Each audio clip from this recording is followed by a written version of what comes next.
In this video, we will cover a patient tracking system or a patient tracking board. And this particular piece of software was designed for a surgery center for the Columbia Clinic Pain and Orthospine Institute in Michigan. So there's a number of things that happen behind the scenes regarding this patient tracking system, and that is the booking of the appointment reminders that go out to the patient via either text, telephone, or email, and then the patient presents themselves at the clinic to go through the process. So these patients are checked in. As they're checked in, they will appear on the left-hand side here with the last name along with the appointment time. So these are the appointments that are booked for today from 10 a.m. to 4 p.m. with the patient's last name. So what we also have here is a floor plan. We have two floor plans. This is the ACS center and then the clinic, and these are the rooms that are in the clinic. We'll stick with the ACS or the ASC center, and we'll move a patient through this center. So what we're tracking here is we're tracking the patient's time from the time they arrive at the front door till they are actually placed into a room and they're actually seen by the physician. So we can track all of that, and we track all the milestones in between there as well, up to discharge.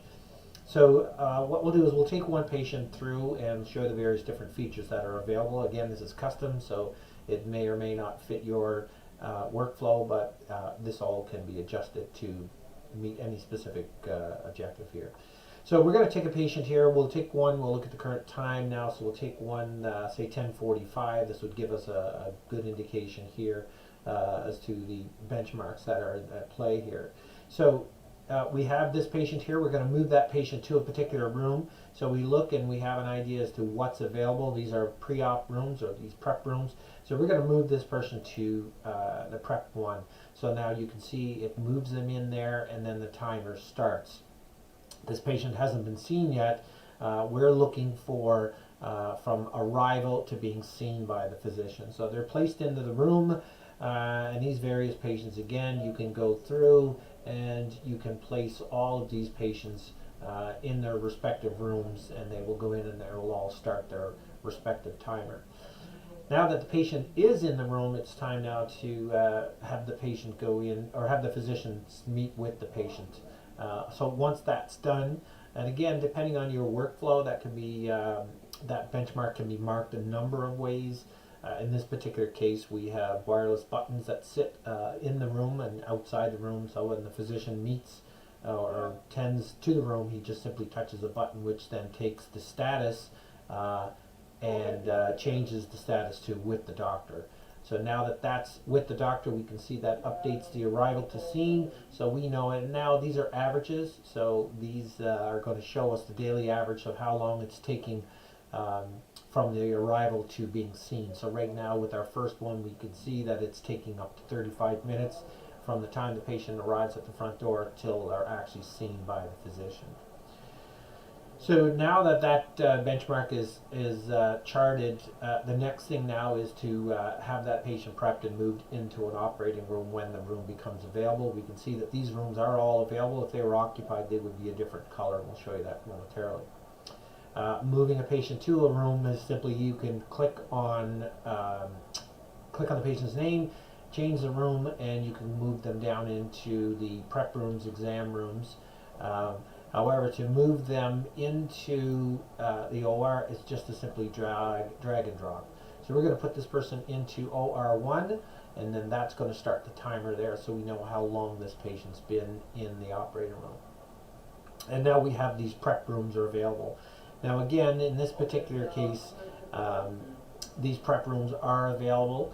Some of them are reserved. Some organizations may reserve the rooms for the patients to return. But we can see that this room is now is open and available.